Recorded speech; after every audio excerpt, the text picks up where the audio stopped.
내 마음의 주를 향한 사랑이, 내 마음의 주를 향한 사랑이 나의 말에 주가 주신 진리로 넌 나의 눈에 주의 눈물 채워주소서.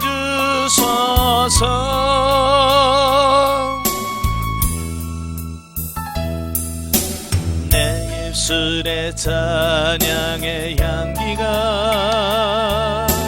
두 손에는 주를 닮은 섬김이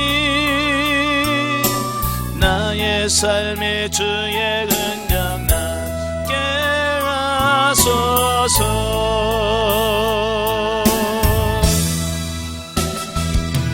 하나님의 사랑이 영원히 함께하리. 십자가의 길을 걷는 자에게 순교자의 삶을 사는 이에게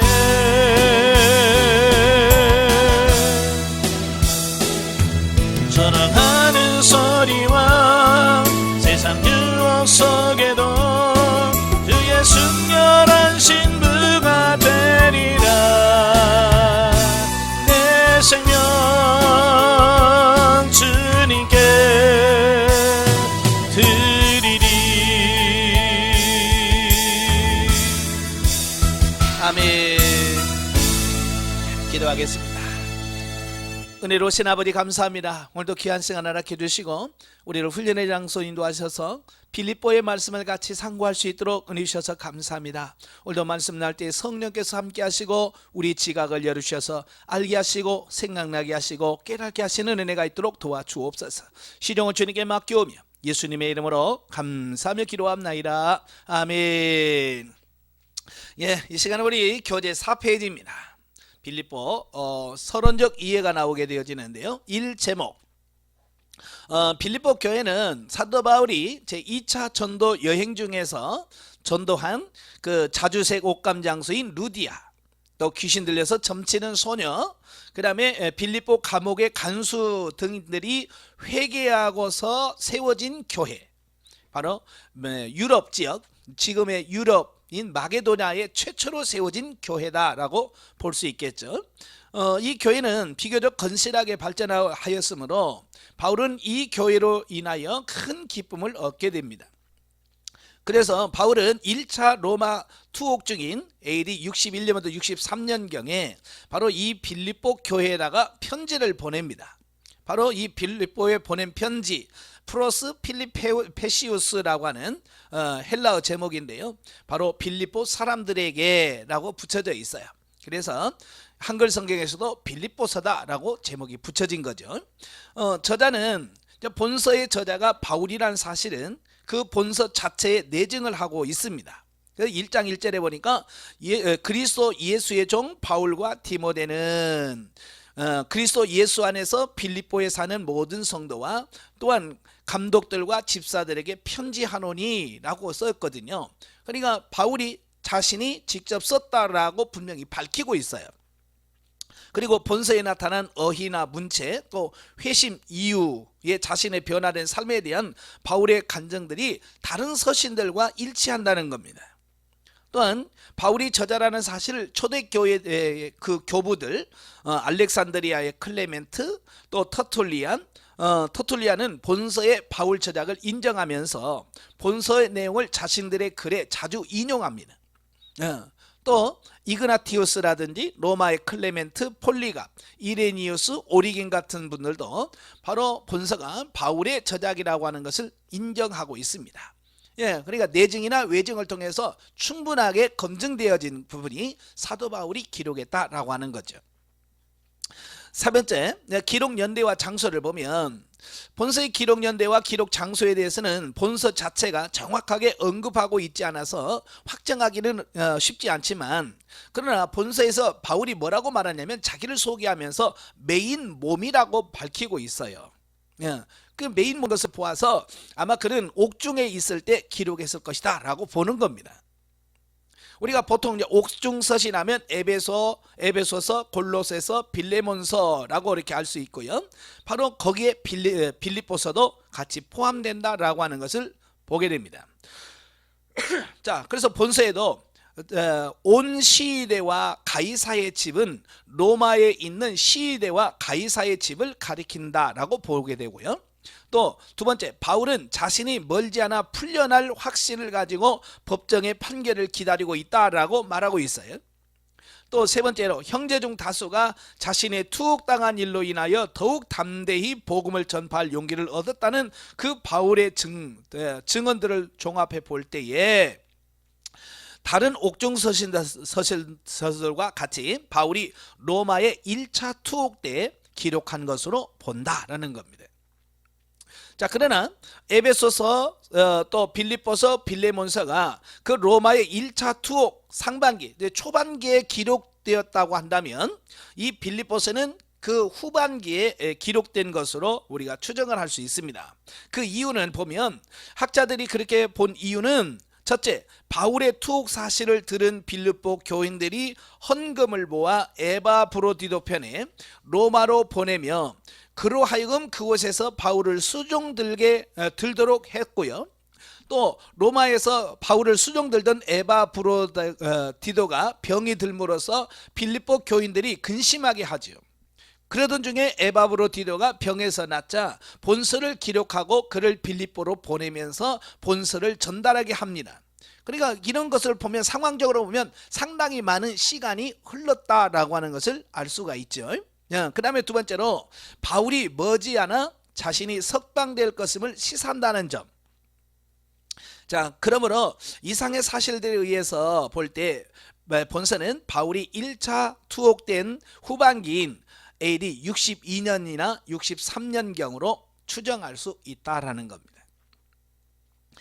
그러면 왜 이걸 썼을까? 기록 동기와 배경을 보면 본서의 집필 동기와 배경을 보면 먼저 빌립보시와 그 빌립보 교회의 역사를 살펴보는 것이 유익하다. 자, 빌립보시는요, BC 350년 그 마게도냐의 대왕이었던 빌립 2세가 세운 도시입니다. 원래 이름은 작은 우물이란 뜻을 가진 크레니데스였지만 그 빌립 대왕이 그 도시를 확장하고 증축하고 난 이후에 자신의 이름을 따서 빌립보다라고 이름을 붙였거든요. 그 이후에 이곳은 이제 로마의 정복을 당합니다. 이곳을 정복하고 나서 마게도냐라고 하는 로마 속주의 한 식민지 성읍이 됩니다. 본래 이곳은 금이나 은이 많이 나는 곳이었고요. 스트리몬 강의 지류인 강기츠 강이 흐르는 비옥한 평지였습니다. 그래서 이 유럽과 아시아를 연결하는 교통의 요지로서 로마의 군사적 전초기지였고요. 전략상 마게도냐 지방에서 제일 꼽히는 성이었다라는 거죠. 그러던 중 바울은 자신이 2차 전도 여행 중에 실라와 디모데와 누가와 함께 빌립보를 방문해서 세운 교회가 빌립보 교회입니다. 사실 바울은 2차 전도 여행을 떠나면서 그 유럽으로 넘어갈 생각은 안 했죠. 아시아에서 복음을 전할 계획을 가지고 2차 전도 여행을 시작한 거예요. 그래서 1차 전도 때 세운 교회를 살펴보고 아시아에서 복음을 전하기를 원했어요. 그런데 성령께서 허락하지 않는 겁니다. 이게 아시아에서 전도가 안 되는 거예요. 그래서 그가 드로아에 갔다가 마게도냐에 인해 환상을 보는 겁니다. 기도 중에 환상이 보이는데 마게도냐 사람들이 손짓하면서 와서 우리를 도우라라고 하는 그 환상을 보게 되고, 그 환상을 보고 난 이후에 하나님께서 나를 유럽으로 이끄시는구나 라고 하는 것을 인식을 하고 바로 드로아에서 마게도냐로 건너가게 돼요. 자, 여기서 그 바울의 그 행동을 잘 보셔야 돼요. 아무리 자기가 계획을 세웠지만 성령께서 인도하시니까 어때요? 자기의 계획을 다 내려놓고 성령을 따라가더라는 겁니다. 오늘 우리가 대부분의 많은 사람들은요, 자기 계획대로만 움직이려고 그래요. 그죠? 자기가 계획을 세우면 그 계획만 계속 고집을 피운다 그 말이에요. 이제 성령께서 인도하시는 대로 좀 유동성 있게 해야 되는데 그게 없어요. 예. 그래서 우리가 성령의 자연스러운 지도를 못 받는 것을 보거든요. 그래서 바울은 바로 자기가 계획을 세웠음에도 불구하고 성령께서 움직이니까 바로 성령을 따라 움직이는 이 삶을 보게 되는 거예요. 바로 저와 여러분들이 본받아야 될 어떤 삶이다라는 사실이에요. 자, 빌립보에 도착한 바울 일행이 빌립보에서 기도할 곳을 찾다가 강가에서 기도하기는 자주색 옷감 장수인 루디아를 만나게 돼요. 그죠? 그래서 루디아하고 같이 교제하고 그때부터 루디아의 집에서 교회가 시작되어지는 겁니다. 그러다가 귀신 들린 여종, 또 감옥에 들렸다가 감옥에서 만난 그 간수, 자, 이런 사람들을 통해서 이 교회가 세워졌는데 바로 자주 장사인 루디아의 집에서 시작하는 거죠. 참 이걸 보면 이 교회라고 하는 것은 누군가의 헌신, 희생을 통해서 세워진단 말이에요. 그죠? 루디아가 자기 집을 안 내놨으면 어디서 교회를 시작했겠어요. 사실 자기 집을 교회로 내놓는다는 것은 쉽지 않은 결정이죠. 그죠? 아마 여러분 목사님이라도 여러분 교회에서 목회한다? 이건 쉽지 않은 쉽지 않은 결정이에요. 그죠? 예, 수시로 성도들이 들락날락하죠. 그러면 이게 개인 사생활이라는 게 없잖아요. 그죠? 그럼에도 불구하고 하나님을 위하여 헌신하는 이 루디아 같은 사람이 있었기 때문에 빌립보 교회가 세워지는 거예요. 자, 이렇게 세워진 빌립보 교회는요, 비록 시작은 적은 수로 시작했지만 열심으로 주를 섬겼고요, 성도들 간에 열심히 서로 봉사하고, 특히 그들은 사도 바울과 아주 친밀한 관계를 유지했는데요, 자기 자신도 그렇게 부유한 삶을 살고 있지는 않았어요. 그럼에도 불구하고 바울의 사역을 돕기 위하여 수차례 걸친 선교 헌금들을 보내기도 하는, 예, 그러니까 이 바울과의 관계가 얼마나 좋았는가라고 하는 것을 보여주는 거죠. 예, 물질은 항상 무엇과 같냐면 그 사람의 마음과 연결되어 있거든요. 그죠? 그래서 마음이 다치면 물질이 다쳐요. 예, 성도들도 보면 그래요. 예, 마음이 다치면 제일 먼저 안 하는 게 헌금부터 안 해요. 예, 이제 그러거든요. 그러니까 이 바울을 계속 물질로 도왔다고 하는 것은 이 빌립보 교회 성도들이 바울에 대해서는 열린 마음을 갖고 있었다, 이게 좋은 관계를 갖고 있었다라고 하는 것을 보여주는 거죠. 자, 이처럼 바울에 대하여 특별한 애정을 가진 빌립보 교인들은 그 바울이 로마 감옥에 갇혔다는 소식을 듣고 그들이 사랑으로 헌금을 모읍니다. 예, 바울을 돕기 위한 헌금을 모으고 또 청년인 에바브로디도를 선택해서 그에게 보냅니다. 그래서 감옥에 있는 바울을 섬기도록 그를 파송하는 이런 부분들을 보게 됩니다. 이때 당시 바울은 우리가 생각하는 그런 감옥이 아니라 가택연금 상태였거든요.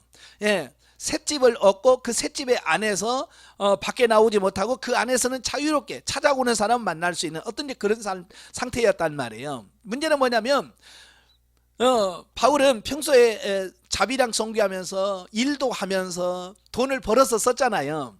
근데 이제 감옥에 가니까 밖에 나가서 일할 수가 없잖아요. 그죠? 돈을 벌 수 있는 길이 없어요. 근데 감옥에 있다고 해서 굶을 수는 없잖아요. 그러니까 어찌 보면 돈이 필요한, 물질이 많이 필요한 시기라고 할 수 있겠죠. 바로 그때에 가장 적절한 시기에 적절하게 도운 교회가 바로 빌립보 교회라고 하는 겁니다. 자, 그래서 이 감옥에서 에바브로디도를 만난 바울은 그 빌립보 교인들의 사랑으로 인하여 큰 기쁨을 누렸습니다. 그리고 에바브로디도 편에 빌립보 교회의 상황을 잘 들었단 말이에요. 예. 그런데 그곳에 머물면서 바울을 돕던 에바브로디도가 병이 들어오고 중태에 빠진 거예요. 이 일은 바울뿐만 아니라 에바브로디도를 로마로 보낸 빌립보 교인들에게 큰 근심이 되었습니다. 자, 그런데 하나님께서 그를 회복시켜 주십니다. 회복시켜 주셨어요. 그가 회복되자마자 바울은 그를 빌립보로 다시 되돌려보내면서 자신에게 베풀어 주신 그 빌립보 교인들의 그 호의에 감사하고 자신의 투옥으로 근심하며 염려하는 자들에게 안심하도록 하기 위해서 이 본서를 기록해서 에바브로디도 편에 보냈다라고 하는 겁니다. 그러니까 바울은 자신만 생각하는 게 아니에요. 예, 자신만 생각하는 것이 아니라 다른 사람, 그래 빌립보 교인들의 마음까지도 알고 위로하고, 예? 도리어 그를 배려하는 이런 모습들을 보게 된 겁니다. 그러니까 이 감옥에 있다 보니까 자기는 아무것도 못하니까 그걸 섬겨주는 사람들이 필요하잖아요. 그지?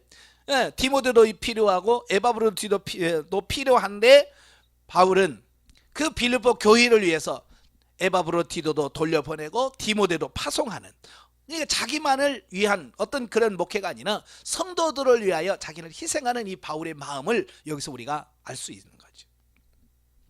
자, 그러나 그러한 동기 외에도 바울이 본서신을 기록한 그 배경에는 다음과 같은 사항도 자리 잡고 있습니다. 그러니까 즉 바울은 그 에바브로디도를 통해서 빌립보 교회 소식을 전해 듣는 중에서 그 빌립보 교인들 중에 몇 가지 문제점이 있다는 것을 발견하게 돼요.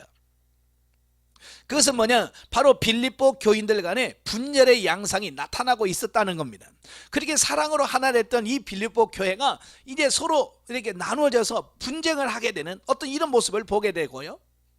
또 유대주의적 율법자들과 또 반도덕주의자들이 교회에 들어와서, 이단들이 들어와서 교회를 위협하고 있다는 사실을 발견하게 돼요. 세상에 문제 없는 교회 있어요, 없어요? 예, 없지요. 예, 다 겉으로 보면 문제가 없는 것 같은데 다 들어가 보면 실제로 문제가 있어요. 그러니까 이 문제를 어떻게 해결하느냐가 이 교회에서 굉장히 중요한 거예요.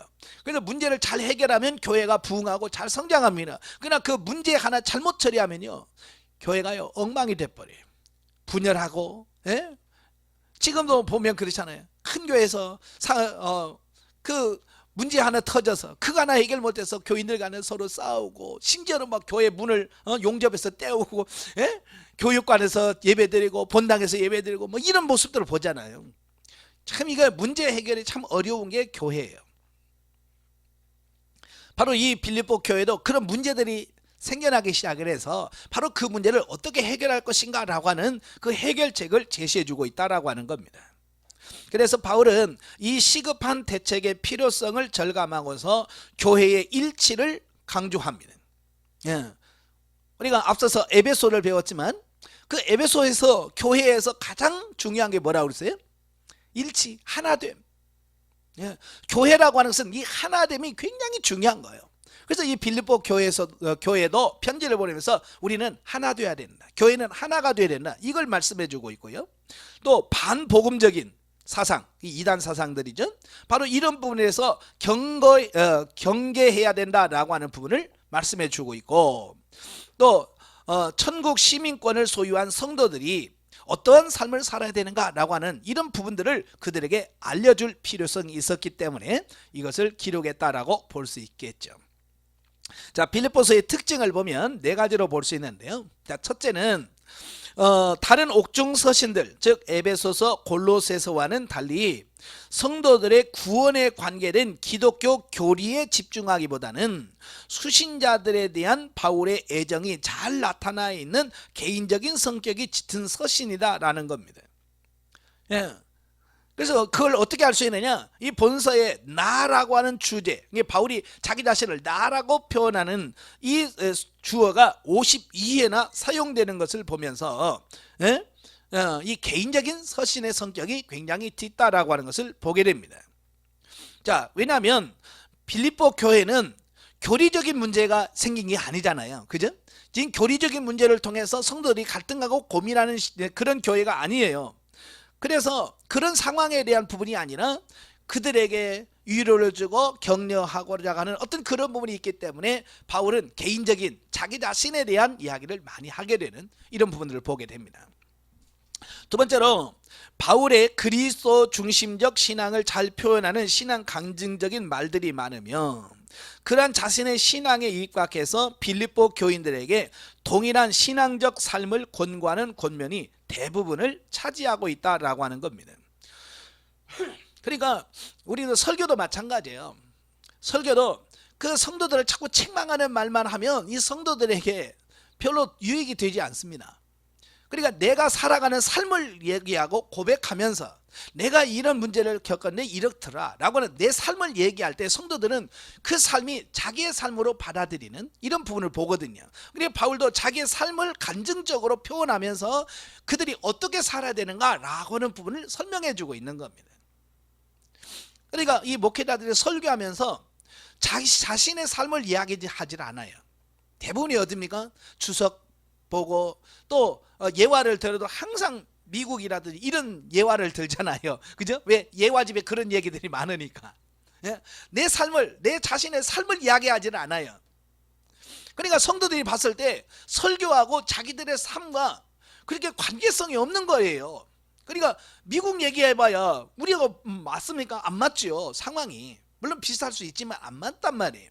그래서 가장 중요한 게 뭐냐면 목회자들이 실제로 삶 속에서 경험하고 체험하고 터득한 이런 부분들을 설교 시간에 설교를 통해서 자연스럽게 풀어서 성도들로 하여금 같이 고민하게 하고 동일한 문제가 왔을 때 목사님은 저렇게 살았구나, 그래서 우리도 저렇게 해야 되는구나 라고 하는 이런 부분들이 같이 공감을 가도록 하는 게 중요한 거예요. 그래서 목회자들이 자기 삶을 내놓지 않으면, 오픈하지 않으면 성도들에게 영향력을 크게 끼칠 수가 없어요. 근데 사실은 그 오픈한다는 게 쉽지 않아요. 자신이 없어요. 그죠? 예, 자신이 없어. 그래서 자기 삶을 확실하게 오픈하지 못하는 겁니다. 그래서 참 문제가 많은데요. 여러분들 좀 오픈하시길 바래요. 네, 다 오픈하고 못 사는 거 못 살았다고 얘기하고 실패한 거 실패했다고 얘기하고. 성도들은요, 목사님들이 실패했다는 얘기 들으면 그렇게 좋아해요. 목사님 못 살았다 그러면 그렇게 좋아해요. 왠지 몰라 그렇게 좋아해요. 왜냐하면 자기들도 못 사는 걸 경험하고 있잖아요. 그죠? 그래서 자기들은 나만 못 살고 있구나 라고 생각하고 있는데, 아니 목사님도 못 산다 그러니까 얼마나 위로가 되겠어요. 그래도 맨날 못 산다고 말하면 안 되겠죠. 그 못 살아진 부분들을 어떻게 변화시켜서 삶 속에 적용시켜서 어떻게 자기 삶을 바꿔가는지 여기까지 나가셔야 되겠죠. 세 번째로 이 기쁨이란 말이 자주 발견하고 있음에도 특징 중에 하나입니다. 바울이 말하는 기쁨은 이 세상의 것에서 비롯된 것이 아니라 그리스도를 믿음으로 말미암아 얻게 되는 영적인 기쁨이다라고 하는 겁니다. 그러니까 지금 바울은 지금 사실 자기는 감옥에 갇혀 있단 말이에요. 여러분, 감옥에 들어간 사람이 기뻐봐야 뭘 얼마나 기쁘겠어요. 그죠? 그럼에도 불구하고 바울은 그 감옥에 있으면서 나는 참 기쁘다, 그러면서 감옥 밖에 있는 사람들을 향해서 너희도 항상 기뻐하라 라고 얘기한다는 겁니다. 자, 여기서 말하는 기쁨은 환경적인 이런 기쁨이 아니죠.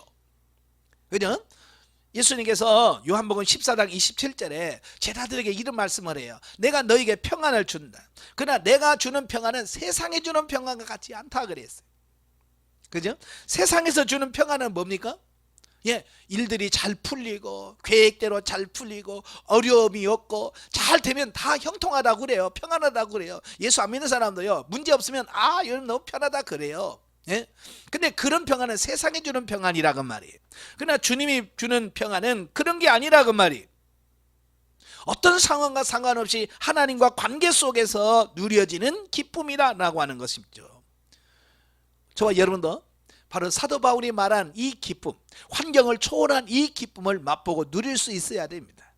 몸이 아파도 기뻐하고 감사하고, 돈이 없어도 감사하고 기뻐하고, 교회에 여러 가지 어려움이 있어도 그것 때문에 고민하지 않고 감사하고 기뻐할 수 있는 그런 삶이 되셔야 되겠다.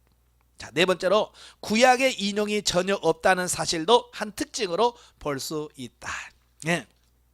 자, 넘겨서 10페이지 보시면 신학적 이해가 나와요. 자, 빌립보서의 그리스도 기독론을 보면 성경 66권은 여러 가지 형식이 다르죠. 법전이 있고 역사서가 있고 예언집, 시가서 다 그렇지만 그 근본적인 주제는 동일하다고 그랬어요.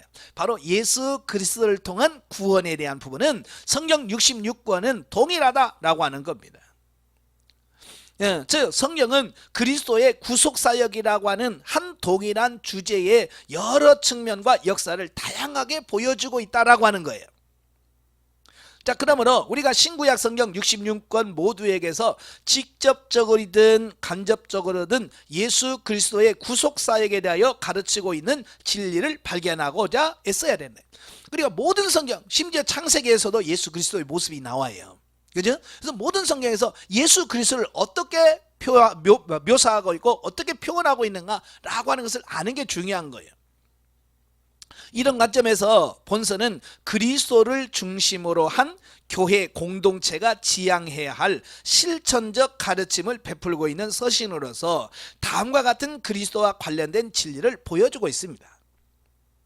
자, 바울은 본서에서 그리스도를 본받아 서로 하나가 되며 그리스도인으로서의 성숙한 삶을 힘써야 할 성도들에게 그리스도의 자기 비우심, 즉 죄인들을 구원하시고자 하시는 하나님의 구속의 법을 성취하시기 위하여 인간이 되시고 십자가에 달려 대속의 죽음을 당하시기까지 하신 그리스도의 비하 사건을 증거하고 있다라고 하는 겁니다.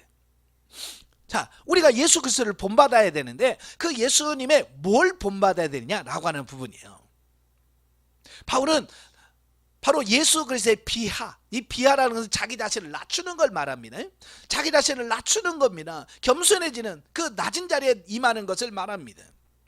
바로 이렇게 그리스도의 자기 비우심은 인간을 위한 사랑과 그분의 겸손의 극치를 잘 보여준다라고 하는 겁니다.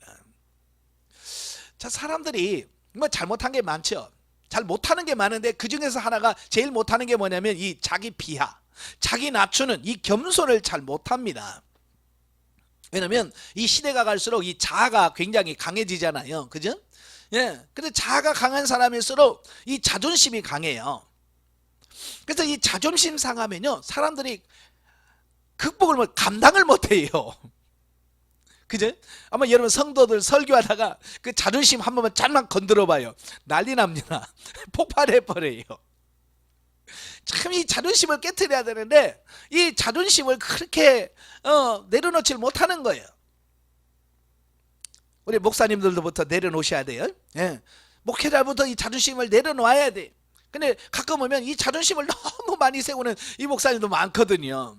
그래서 평신 성도들한테 좀 져줘도 괜찮을 텐데, 예? 그 자존심 때문에 져주질 않고 계속 하는 이런 모습도 많이 보는데요. 낮추셔야 돼요. 보세요. 예수님은 뭐예요? 본래 누구예요? 하나님의 본체시잖아요. 예수님은. 예. 예수님은 그냥 하나님 본체 자신 자체예요. 그러나 그는 그 자신이 취할 것으로 여기지 아니하시고 자기를 비워 사람이 되시기까지 인간들을 사랑하시고 자기를 낮추셨다라는 겁니다. 예. 이건 어찌 보면 예수님의 입장에서 보면 대단한 결정 아닙니까? 그죠? 하나님의 보좌를 버리시고 낮고 천한 인간의 육신을 입고 내려오신다고 하는 것은 이건 대단한 결정인 거예요. 이건 정말 우리 인간을 사랑하지 않고는, 정말 사랑도 보통 사랑하지 않고는 이거 할 수 없는 이런 부분들이거든요. 부모들도 보면 그러잖아요. 평소에는 그렇게 자신 있고 교만하는 사람도 자식 문제가 되면 어때요? 자식 문제 안에서는 어때요? 그 자존심 내려놓잖아요. 그죠? 그래서 자기 자식 잘못될까봐 심지어 부모가 무릎 꿇고 제발 용서해달라고 그러잖아요. 예, 자식을 사랑하면 그 사랑이 자기 자존심과 이 모든 것을 다 꺾을 수 있어요. 바로 예수님도 우리를 얼마나 사랑했기에 그렇게 모든 것을 버리시고 내려오실 만큼 사랑하셨는가요? 예, 결국 우리 목회자가 자존심을 내려놓지 못한다는 것은 결국은 뭐요? 사랑하지 못한다는 얘기예요. 성도를 사랑하지 못하고 교회를 그만큼 사랑하지 못하고 하나님을 그만큼 사랑하지 못하고 있다는 뜻이거든요. 자존심을 내려놓으셔야 돼요. 아시겠죠? 예. 물론 여기서 그리스도의 비우심은 그가 자신의 신성을 포기하셨다는 것이 아니라 하나님의 본체로서 그가 지니신 거룩, 사랑, 진리 등 상대적 속성은 계속 가지고 있지만 인간의 육신을 입으심으로 인하여 입을 수 있는 전지성, 전능성, 편재성 등의 상대성 속성을 사용하는 일을 자제하는 일시적 제한하셨다는 것을 말하고 있습니다. 그죠? 하나님은 전지전능하셔요. 그냥 육신을 입고 오신 예수님은 전지전능하지 않으셨어요. 그죠? 일을 많이 하시면 피곤하셔. 그래서 배에서 고물을 베시고 주무셔야만 되고, 일을 하시면 배가 고파서 먹을 것을 찾으시고, 예? 때로는 울기도 하시고. 왜? 이 육신을 가지고 있는 한계, 이 한계를 예수님께서는 그걸 다 받아들이셨다라고 하는 사실입니다. 이처럼 예수 그리스도께서 완전한 신이시랴 또한 완전한 인간이 되셔야 했던 이유는 뭐냐? 바로 죄인인 인간 구원을 위하여 그분께서 하나님과 사람 사이의 중보자 역할을 하셔야만 했기 때문이라는 겁니다. 사실 이 참 하나님이면서 참 인간이셨어야만 하나님과 우리 사이의 중보자가 될 수 있는 겁니다. 천사는 중보자가 될 수가 없어요. 왜요? 우리 같은 인간이 될 수 없잖아요. 그죠? 또 인간이 중보자가 될 수 없어요. 왜? 하나님처럼 될 수가 없기 때문에. 그래서 신인, 참 신이면서 참 인간이신 예수 그리스도만이 참 중보자의 역할을 감당할 수 있다. 그래서 예수님이 그 역할을 하시기 위하여 바로 참 하나님이시며 참 인간이 되셨다라고 하는 것을 말씀해 주고 있습니다. 자, 바울은 이처럼 인간 구원을 위하여 대속사역을 이루신 그리스도를 우리 모든 성도들의 삶의 주관자이자 생명의 근원자로 보고 있다. 그러면서 성도들이 그리스도 예수님을 아는 지식이 날로 더해가는 가운데 그리스도 예수께 온전히 사로잡힌 바 되어 하나님이 위에서 부르신 부름의 상을 위하여 쫓아가는 영적 경주에 힘써야 한다라고 가르쳐주고 있습니다. 예, 그러니까 어찌 보면 우리가 이 땅에 살면서 예수 그리스도를 닮아가는 데 있어서 최선을 다해야 되고, 예? 달리기 하는 사람이 어때요? 슬슬 달리는 게 아니잖아요. 최선을 다해서 심지어는 자기 목숨 걸고 달리잖아요. 생명을 걸고. 마찬가지로 우리가 예수님을 닮아가는 이 부분에서 최선을 다해야 된다라고 하는 것을 말씀해 주고 있습니다. 그래서 그리스도께서 주시는 평강을 누리는 가운데 그리스도의 마음을 지니고서 그리스도의 삶의 모범을 삼아 그리스도의 장성한 분량에 이르기를 힘쓰는 삶, 그것은 참으로 그리스도의 제자된 모든 성도들의 본분이 아닐 수 없다라고 하는 겁니다. 많은 사람들이 신앙생활은 이걸 놓친다고 말이에요. 예수 그리스도를 본받고 예수 그리스도를 닮아가는 이 삶에다가 초점을 맞추고 이걸 최선을 다해야 되는데 많은 사람은 거기에 관심이 없어요. 심지어 목회하는 목사들도 그런데 관심이 없어요. 어디에 관심이 있어요? 어떻게 하면 성도 하나 늘려볼까? 어떻게 하면 교회 좀 좋은 데로 이전해서 어떻게 하면 부흥시켜, 여기만 초점이 있지. 내가 어떻게 영성영리해서 예수 그리스도를 닮아가고 정말 하나님의 뜻을 이룰까, 여기에 관심이 없어요. 바로 영성훈련을 통해서 우리의 가치관을 바꾸셔야 됩니다. 예, 이런 삶으로, 주님이 원하는 삶으로 바꿔가는 우리 삶이 되셔야 돼요. 두 번째, 빌립보서의 신학적 주제를 보면, 자, 본서는 옥중 서신이면서도 에베소서나 골로새서처럼 성도의 구원에 관계된 기독교 교리에 집중한 서신이 아니다. 그 대신 본서는 빌립보 교회와의 사랑의 교제에서 비롯된 서신이기 때문에 여타 서신서들보다 더 수신자들에 대한 바울의 애정이 잘 드러나 있는 서신이자 특별한 형식에 그다지 구애받지 않고 있는 권면서라고 할 수 있습니다. 자, 이런 본서에서 바울은 그리스도를 중심하여 모두가 지체 관계가 있는 자들인 성도들이 바른 신앙에 입각 실천해야 할 몇 가지 교훈들을 주고 있습니다. 네, 이러한 교훈들은 비단 바울 당시 빌립보 교인들뿐만 아니라 오고 오는 모든 세대의 교회 구성원들인 성도들이 함께 알고 실천해야 할 것들이다. 예, 그래서 본서에 나타난 여러 주제들을 보면, 첫째, 본서의 가장 큰 주제는 주 안에서 항상 기뻐해야 할 성도들의 기쁨으로, 본서에서 이 기쁨이란 말이 16번이나 나옵니다. 빌립보서는 그렇게 긴 성경이 아니잖아요. 4장밖에 안 되는 짧은 말인데 그 짧은 장 안에 기쁨이란 말이 16번 나와요. 그러니까 한 장에 최소한 4번씩은 나온다는 얘기예요. 그만큼 기쁨에 대하여 강조하고 있습니다. 우리는 기뻐하라 그러면 뭐부터 생각을 해요? 뭐 기쁠 일이 있어야지. 그렇잖아요. 그죠? 뭐가 뭐 기쁜 게 있어야 기쁘지 라고 환경을 볼 거예요. 그러나 바울이 지금 있는 처해진 상황을 보면 사실 바울도 그렇게 기뻐할 상황은 아니에요. 그죠? 예, 왜냐하면 자기 자신도 옥에 갇혀 있기 때문에 그래요. 감옥에 있다면 감옥에서 기뻐봐야 얼마나 기쁘겠어요. 그러나 바울은 그 환경을 초월해서 그런 고난 상태에 있지만 도리어 기쁨으로 본서실을 기록하고 있다라고 하는 겁니다. 이게 뭐예요? 환경을 초월한 기쁨인 거예요. 여러분도 목회하면서 성도들에게 항상 이런 기쁨의 얼굴을 보여주셔야 돼요. 네, 목사님들이 인상 팍 쓰고 있고 근심 세상 근심 걱정 꽉 쥐고 있으면 성도들은 그 얼굴로 봐도요 힘들어요. 그렇잖아요. 설교하러 올라가신 목사님은 세상 근심 다 짊어지고 설교해봐요. 성도들은 그렇잖아요. 자기 짐도 무거운데 목사님 짐까지 대신 질러 얼마나 힘들겠어요. 예? 그래서 설교하러 강단에 올라갈 때는요 세상 짐 다 미리 다 내려놓고 오직 기쁨으로 감사하고 그 기쁜 얼굴로 가서 설교를 하고 예배를 인도해야 성도들이 무거운 짐 가지고 왔다가도 같이 내려놓고 하나님께 찬송하며 예배하지 않겠습니까? 만약에 여러분 이 빌립보 감옥에 있는 바울이 빌립보 성도들에게 야 난 힘들어 죽겠다 맨날 나 지금 어려워 그런 편지를 썼다면 이 빌립보 교인들이 그 편지 받고 어떻겠어요? 예? 얼마나 그렇지 않아도 힘든 판인데 그죠? 왜 빌립보 교인들이 아이고 얼마나 힘들까? 그러고 있는 데다가 맨날 죽겠다 못 살겠다 그러면 빌립보 교인들이 얼마나 속이 아프겠어요. 근데 바울은 그런 말을 하지 않고 도리어 당당하게 난 참 기쁘다 너희도 기뻐해라 라고 말한다는 거예요. 환경을 초월하는 기쁨이죠.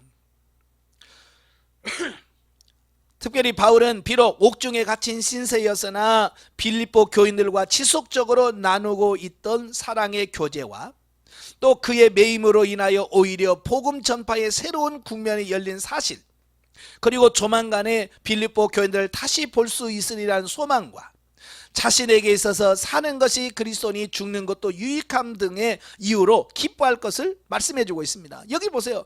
보면 다 기뻐할 게 별로 없어요. 뭐 하나 딱 할 수 있는 것은 이제 풀려날 날이 얼마 안 남았구나 그러니까 기뻐하겠구나. 어찌 보면 기뻐할 수 있는 것은 딱 한 가지밖에 없어요. 그런데도 바울은 이 많은 것을 통해서 기뻐하고 있다는 사실이에요. 이처럼 바울의 기쁨은 그가 처한 환경과 모든 역경을 뛰어넘는 것으로서 궁극적으로 장차 주어질 천국에서의 영생과 지극한 영광을 확신하기 때문에 누리는 심령의 평안에서 기인된 것이다 라고 하는 겁니다. 그러니까 이 천국에 대한 확신, 소망 이걸 갖고 있는 사람은 세상에서 이것이 별로예요. 그죠? 어려워도 아이고 막 좀만 참으면 천국 가면 누릴 텐데 뭐. 그러니까 이 천국에 대한 확신과 소망 있는 사람은요 세상에서 어지간한 문제는 문제로 여겨지지 않는 자 이런 부분이 생긴다 그 말이에요. 그런데 오늘날 우리 성도들이 역시 하나님의 구속을 통한 구원의 은혜를 입어 동일한 영광과 영생을 받고 있는 자들이다. 그러므로 우리는 어떤 환경에 처해도 하나님의 보호와 인도하심에 대한 분명한 확신을 가지고 주 안에서 항상 기뻐하며 기뻐하는 삶을 살아야 할 것이다. 아멘. 지금 우리가 살고 있는 시대는 어찌 보면 사도 바울의 시대와 비교할 수 없을 만큼 좋은 세상이에요. 그죠? 어찌 보면 옛날 왕들도 누려보지 못하는 삶을 아무리 지금 우리나라 한국에서 제일 가난한 사람도 옛날 왕들이 누려보지 못한 걸 누려. 그렇잖아요? 한겨울에 수박 누가 먹어봐요? 그죠? 한겨울에 딸기 누가 먹어보겠습니까? 그죠? 이런 더운 한여름에 누가 아이스크림 얼음을 누가 먹어보겠어요? 어떤 왕이? 그죠? 과거에 이 바울 시대 왕들도 누려보지 못한 것들을 누려. 그런데도 오늘 우리는 기뻐하지 못하는 이유, 그죠? 인상 쓰고 힘들어하고 있는 이유, 그것은 바로 하늘에 대한 소망, 예수 그리스도를 통한 기쁨을 누리지 못하고 있기 때문이다 그 말이에요. 우리 여러분 이런 환경을 초월하는 기쁨을 누리시길 바래요. 두 번째로 그리스도를 믿고 그분의 대속 공로를 힘입어 하나님 앞에서 법적으로 의롭다 칭함을 받는 성도들은 비록 아직은 이 땅에 살고 있으나 이미 천국 시민권을 지닌 자들이다. 사도 바울은요 우리의 지금 성도들의 신분을 뭐라고 표현하냐면 천국 시민권을 가진 자다 라는 표현을 하고 있습니다. 그러므로 우리들이 마땅히 생각하고 힘써야 할 바는 이 땅의 것에 소망을 두고 육신의 쾌락을 추구하는 것이 아니라 하나님 나라와 그의 의를 구하는 것이어야 된다라고 말씀하고 있는 겁니다. 그러니까 우리의 시민권은 천국에 있기 때문에 우리의 삶의 방향을 이 땅에 두지 말고 하늘에 두어야 된다라고 말씀해 주고 있는 겁니다. 여러분, 외국 여행 가보셨죠? 외국 여행 가면 여행에서 불편하면 어떻게 해요? 불편함을 개선해요, 안 해요? 예. 예를 들어서 중국에 여행 갔는데 화장실이 안 좋아. 예, 그래서 화장실 개조해라. 화장실 막 공사합니까, 안 합니까? 안 해요. 왜 해요? 그냥 거기는 그냥 지나갈 건데, 에이 더러워. 그리고 그냥 지나가면 돼. 왜? 한국에 가면 우리 집에 좋은 화장실이 있기 때문에. 그런 거예요. 마찬가지예요. 우리가 이 땅에 살면서 여러 가지 힘들고 어려운 부분이 있지만 시민권은 하늘에 있기 때문에 내가 돌아갈 본향은 천국이라고 말해요. 그러니까 이 땅에서 좀 힘들어도 이거 뭐 조금만 견디면 되는데, 예? 라고 해서 그걸 넘어갈 수 있는, 견디고 통과할 수 있는 이런 부분이 생긴다 그 말이에요. 아시겠죠? 자, 한편 성도들이 이와 같은 삶을 힘쓸 때 이 세상은 성도들을 미워하고 핍박하려 든다. 왜냐하면 이 세상은 먼저 자신이 타락하였고요, 나아가 인류까지 타락해 한 사단이 잠시 권세를 잡고 있어 그리스도를 미워하여 저를 십자가에 못 박았듯이 그리스도께 속한 자들까지 미워하고 있기 때문이래. 그래서 세상은요, 우리 교회 예수 믿는 사람들을 미워합니다. 왜 그럴까요? 소속이 다르거든요. 예수 믿는 사람은 천국 하나님 소속이고요, 믿지 않는 자들은 누구예요? 마귀 소속이에요. 예, 그렇기 때문에 그들은 뭐요? 우리 예수 믿는 사람이 뭘 잘못 안 해도 미워요. 그러니까 세상 사람들은요, 교회가 뭘 잘못해서 미워하는 게 아니에요. 그냥 싫어. 우리가 그러죠. 교회가 얼마나 착한 일 많이 하는데 그래도 싫어. 그러거든요. 네? 네, 착한 일 해도 싫다는 거예요. 왜? 소속이 다르니까. 그러나 그러한 고난을 당할지라도 성도들은 낙심하거나 좌절하지 말고 끝까지 신앙의 인내를 해야 한다. 왜냐하면 그 같은 고난은 우리가 장차 그리스도와 함께 누릴 영광에 좋게 비할 바가 못되기 때문이다. 아멘. 예, 우리가 이 땅에서 아무리 어려워도 천국에 받을 영광에 좋게 비교할 수가 없다는 거예요. 그래서 우리가 이 땅에서 하는 여러 고난들을 넉넉히 이겨갈 수 있어야 돼. 자, 세 번째로 바울은 자신이 옥에 갇힌 사실로 인하여 근심하기보다는 도리어 그 일로 인하여 복음 전파의 새로운 국면이 타게 된 것을 기뻐했다라고 하는 겁니다. 그러니까 바울은 자기 자신을 생각하는 것이 아니라 하나님의 나라와 그 의를 먼저 생각하는, 자, 그런 사고를 갖고 있었다고 하는 거죠. 예. 그리고 이러한 사실을 빌립보 교인들에게 설명하면서 옥에 갇혀있는 자신을 염려하고 있는 빌립보 교인들을 안심시키면서 도리어 그들에게 용기를 불어넣어주고 있다라고 하는 겁니다. 예, 대부분의 사람들은요, 자기중심적이에요. 이기적이거든요. 자기를 먼저 생각하는 겁니다. 그래서 이런 말 있잖아요. 남의 연병보다도 자기 곱불이 크다. 예, 연병은 사람이 죽고 사는 문제이거든. 그러나 곱불, 감기는 뭐예요? 조금 아프고 많은 거예요. 근데도 사람들은요, 남의 연병보다 자기 자신의 곱불, 감기가 더 크게 느껴진다는 거예요. 이게 자기중심적이라는 사실을 말씀해주고 있습니다. 바울도 어찌 보면 빌립보 교인들에게 야, 내 코가 석자야, 나도 지금 힘들어 라고 말할 수 있단 말이에요. 근데 바울은 자기 자신을 먼저 생각하는 것이 아니라 감옥 밖에서 있는 그들의 신앙과 믿음이 성장되기 위해서 그들에게 먼저 배려하고 그들을 먼저 생각하고 있다라고 하는 거예요. 이 같은 사실은 그리스도인들의 지상 최대의 과제가 복음을 전파하는 것임을 교훈해 준다.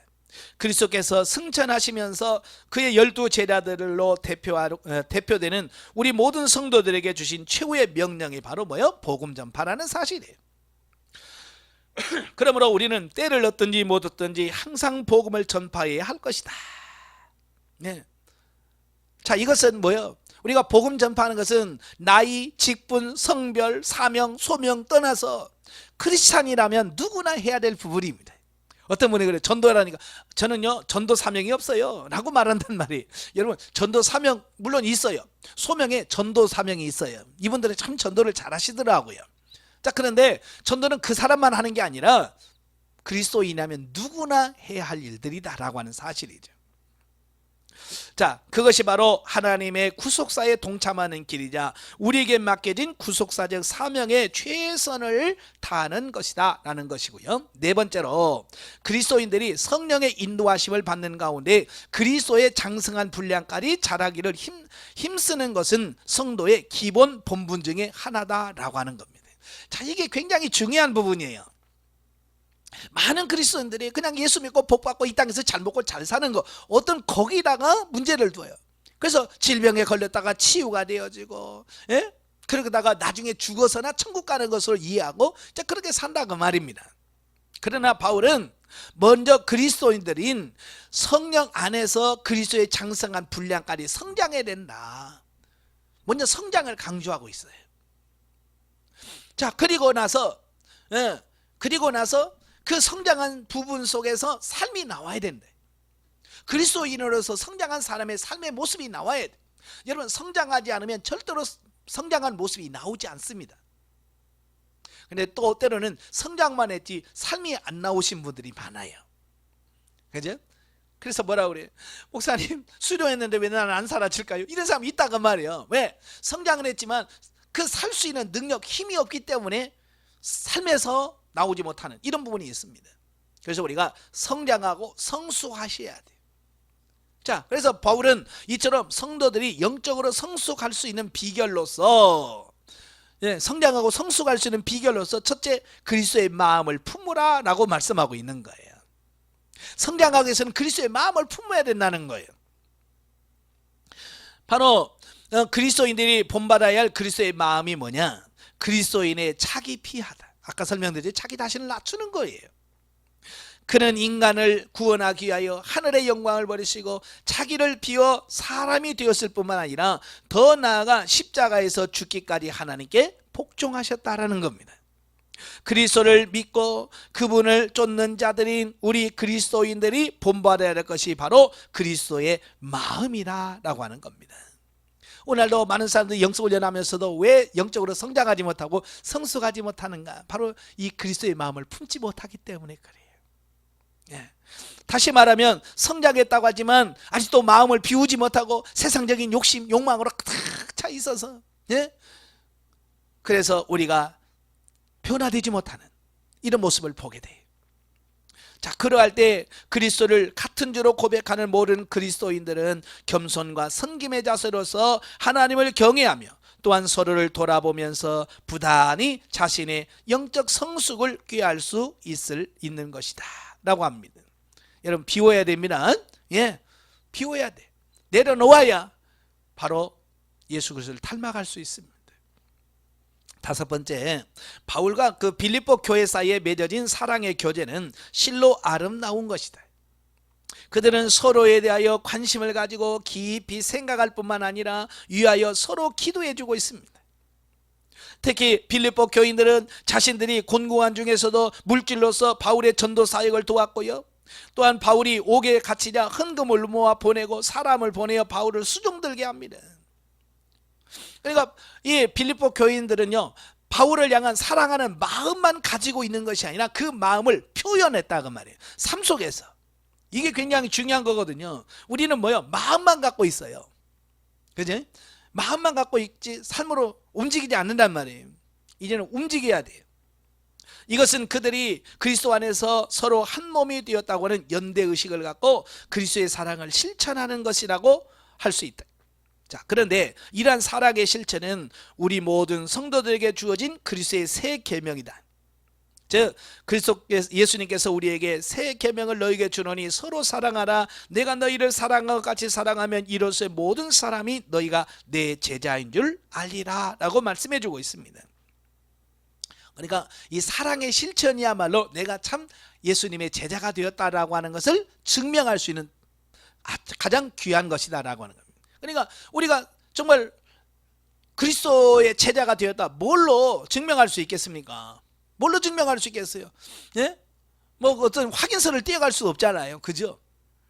그러나 내가 그리스도의 사랑을 실천하고 원수를 사랑하고 형제를 사랑하는 그 사랑이 있다면 모든 사람이 그걸 인정해 줄 수 있는 그런 삶이 되어지더라 라고 하는 겁니다.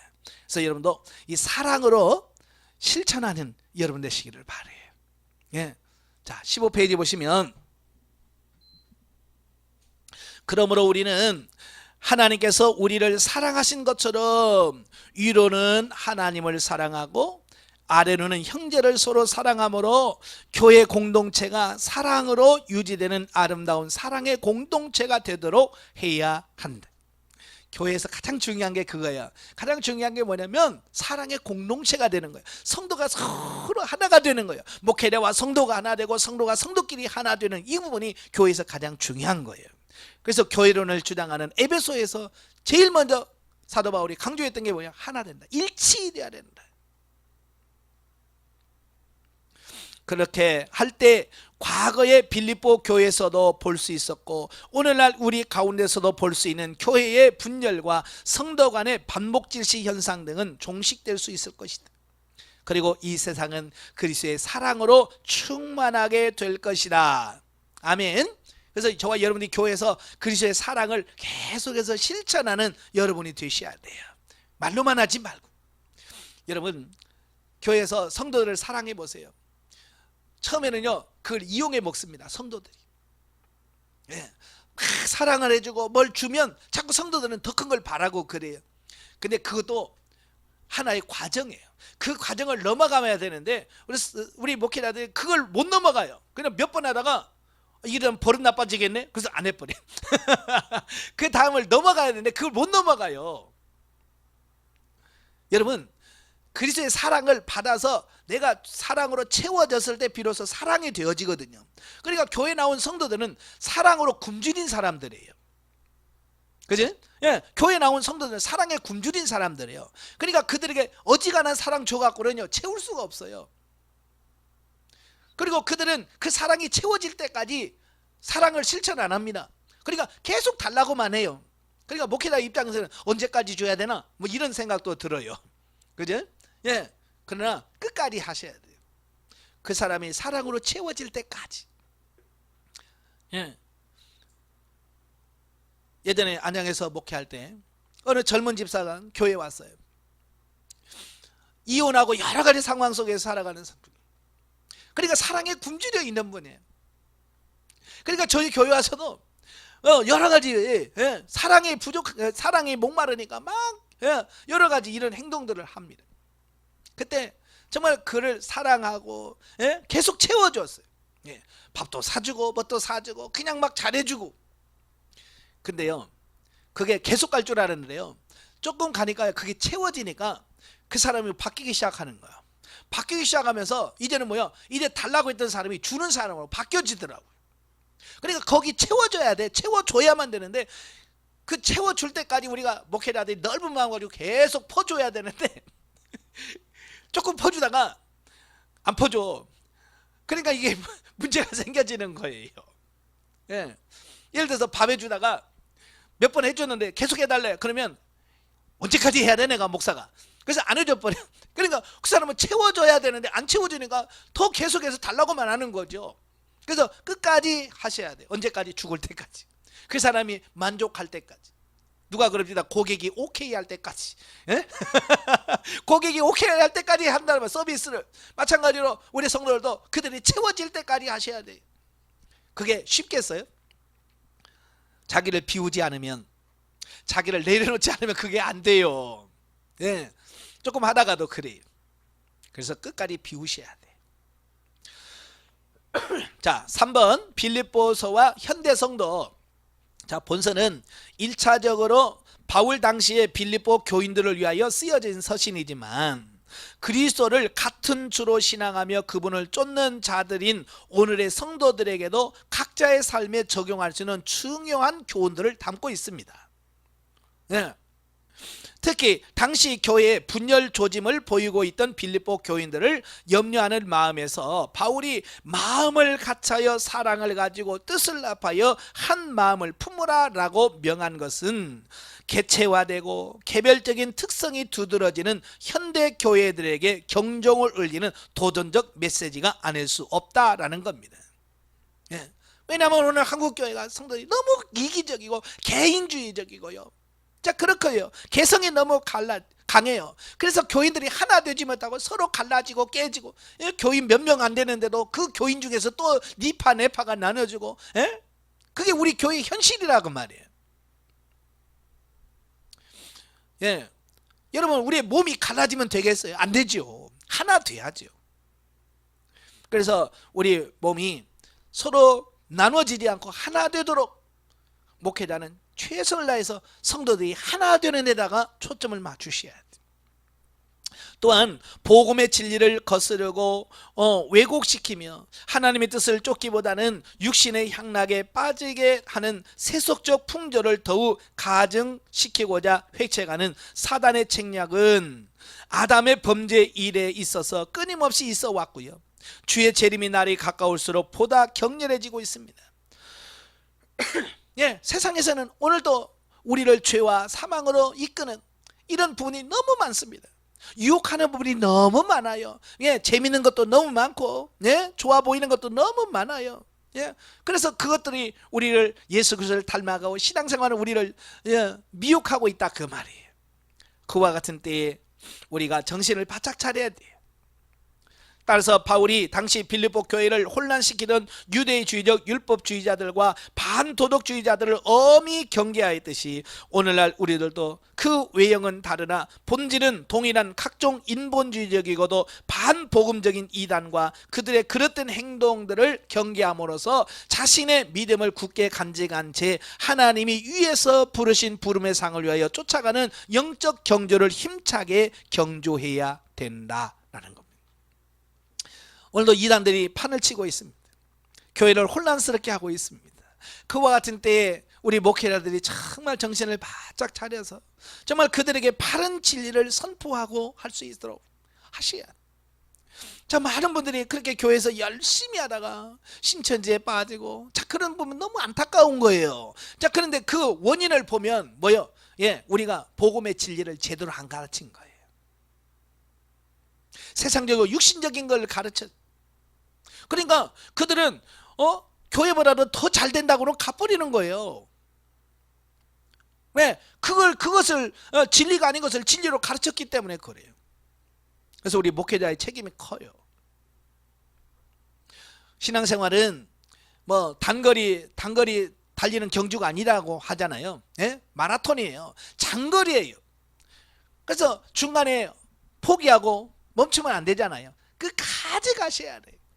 여러분도 끝까지 가야 되겠지만 성도들도 끝까지 갈 수 있도록 중간에 얼마나 많은 유혹이 있겠어요. 그죠? 예? 신앙의 경주할 때 얼마나 많은 유혹이 있겠어요. 그러나 그 미혹에 넘어가지 않도록 여러분도 깨어서 기도하고 성도들도 그 미혹에 넘어가지 않도록 경계하셔야 돼요. 자, 그리고 바울이 살든지 죽든지 그리스도의 복음을 전파하는 데만 자신의 힘과 생각과 노력을 다 기울여 최선을 다한 것은 오늘날 동일한 복음의 일꾼으로 부름을 받은 우리 모든 성도들의 모범이 되어야 됩니다. 하나님께서는 당신의 구속사를 단독으로 이끌어 가시지만 그 과정에 있어서는 성도들의 순종과 사역을 통하여 당신의 구속사를 전개해 나가고 계십니다. 따라서 이러한 구속사적 사명을 지닌 성도는 마땅히 우리를 그리스도의 일꾼이요 하나님의 비밀을 맡은 자로 여기며 맡은 자들에게 구할 것은 오직 충성이라는 사실을 명심하여 항상 복음 전파에 최선을 다해야 된다라는 겁니다. 하나님은요 준비된 일꾼들을 통해서 역사하시고 일하셔요. 네. 그래서 저와 여러분들이 하나님이 우리를 쓰시기에 합당한 일꾼으로 준비되어져 가는 것이 가장 중요하다라고 하는 겁니다. 그래서 이 훈련을 통해서 여러분이 하나님이 쓰실 만한 완전한 일꾼으로 준비되어지시기를 바랍니다. 예, 구속사적 이해 봅니다. 자, 사도 바울은 본문을 통해서 자신의 신앙 여정을 기술하면서 성도 간의 아름다운 사랑의 교제를 통해서 하나님의 구속의 역사를 잘 드러내주고 있습니다. 예. 사실 이 교회라고 하는 것은 성도들 간에 서로 사랑하는 이 사랑의 교제를 통해서 교회가 아름답게 세워져 가는 거예요. 예, 교회가 싸우고 분리가 되어지고 이렇게 되어지면 이 교회가 될 수가 없는 거예요. 아시겠죠? 오늘 안타까운 게 뭐냐면 사랑의 교회 안에서 사랑의 교제가 사라져 버렸어요. 예전에는 식사라도 했지만 요즘엔 식사도 잘 안 해. 그죠? 예, 그래서 참 이게 세상에 갈수록 강팍해지는데요. 자, 이와 같은 때에 우리 성도들이 더 사랑하고 하나 되어지는, 그래서 교회가 꼭 커야만 되는 건 아니에요. 이 시대는 마지막 때는요, 교회가 꼭 커야만 되는 건 아니에요. 작아야 어때요? 그 성도들 간에 서로 사랑하면서 하나 될 수 있는 어떤 이런 부분을 보게 돼요. 그래서 저는 작은 교회 비전을 두고 있습니다. 꿈이 있어요. 그러니까 교회가 작다고만, 교회 규모가 작다고만 자꾸 하지 마시고요, 한 명이 됐든 두 명이 됐든 세 명이 됐든 교회 성도들 간에 서로 사랑하면서 하나가 되는데 초점을 맞추시길 바래요. 아시겠죠? 예. 감옥에서 쓰여진 이 글은 먼저 옥바라지를 하며 사랑의 봉사를 하는 빌립보 교인들과 에바브로디도의 모습을 떠올리게 한다. 또한 피차 겸손으로 섬기라고 하는 말씀을 통해서 바울은 예수 그리스도의 낮아지심과 복종을 보여주고 있다.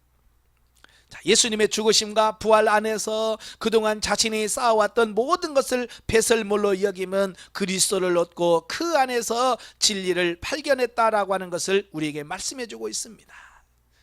저는 빌립보서를 읽으면서 사도 바울이 배설물로 여긴 것을 우리는 붙들고 있지는 않는가. 예, 이걸 잘 보셔야 돼요. 바울이 버렸던 것, 그 배설물로 여겼던 걸 우리는 그게 귀하다고 그걸 붙들고 지금 있지 않는가. 예, 내려놓으셔야 돼요. 예, 우리 가치관이 바뀌어주셔야 돼. 두렵고 떨림으로 구원을 이루어 가려는 바울의 신앙은 영성훈련을 하고 있는 우리들에게 깊은 도전을 주고 있다. 예, 고난 가운데 있으면서도 항상 기뻐할 수 있는 성숙한 그리스도인의 모습을 지켜보는 우리들에게 용기와 힘을 선사해 준다. 하나님께서는 이처럼 성도 간의 아름다운 교제를 통해서 구원을 이루어 가시며 또 우리들이 말씀대로 순종하며 살 때 예수 그리스도를 닮아가는 축복이 우리들에게 있게 될 것이다 라고 하는 겁니다. 자, 우리가 현실에 만족하지 마시고요, 계속해서 예수 그리스도를 닮아가는 데 최선을 다하고 달려가는 여러분 되셔야 돼요. 예, 바울이 그러잖아요. 나는 이미 얻었담도 아니고 이미 이루었담도 아니다. 나는 앞에 있는 것, 그리스도에게 잡힌 바 된 그것을 잡으려고 쫓아갈 뿐이다 라고 말씀하고 있잖아요. 오늘 우리도 스스로 만족해서 아이고 이 정도면 됐지라고 하는 생각을 내려놓으셔야 돼요. 자칫 잘못하면 우리 목회자가 그런 생각을 가질 수 있거든요. 아이고 이 정도면 됐지 뭐 더 그렇게 되면 자기가 성장이 없어져요. 여러분, 자기가 성장이 없으면 다른 사람도 성장할 수가 없습니다. 예, 이 성도들은요, 목회자를 앞설 수가 없어요. 예, 성도들은요, 자기 단임 목사보다 신앙이 더 앞설 수가 없어요. 그러니까 목사가 빨리빨리 성장해 가야 성도들도 믿음이 성장해 가는 거지. 목사가 딱 정치되면 성도들은 그 이상을 못 넘어간다 그 말이에요. 그러니까 우리 목회자들이 먼저 영적으로 성장하고 앞서가는 삶이 되셔야 돼요. 자, 영적에 보죠. 자, 본서는 예수 그리스도 안에 있는 한 성도인 사도 바울의 모습을 통해서 그에게 일어난 모든 환경과 사건 가운데 성도들이 주 안에서 복음에 합당한 삶과 선한 목표를 가지고 살아갈 수 있도록 지속적으로 성숙의 모습을 제시해주고 있다. 그리스도 안에서 성숙한 성도는 늘 기쁨으로 살아야 하며, 성숙한 그리스도의 모습, 늘 기쁨으로 살아야 되는데 또 원망 불평이 없어야 한다는 거예요. 아무쪼록 우리들은 말씀에 순종하여 날마다 주의 백성으로 성도들 간의 아름다운 교제를 통해 사랑의 열매들을 맺으면서 살아갈 수 있도록 성령의 도우심을 구해야 한다. 아멘. 예, 우리가 삶 속에서 성령의 지도 인도가 없으면 육신적인 삶을 살 수밖에 없어요. 그래서 늘 하나님께 묻고 행하면서 주님 어떻게 살까요? 성령님 어떻게 행하기를 원하십니까? 라고 성령에게 물어서 성령의 지도와 인도함을 받아야 우리가 영 중심의 삶, 영성적 삶을 살 수 있게 되어집니다. 더 열심히 기도하시면서 최선을 다해 달려가는 여러분 되시길 바랍니다. 네, 기도하겠습니다. 은혜로우신 아버지, 오늘도 귀한 말씀을 들었습니다.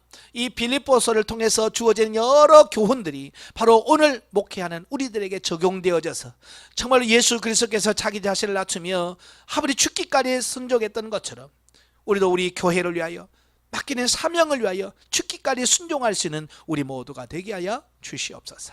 예수님의 이름으로 감사하며 기도합나이다. 아멘. 하나님께 드립니다.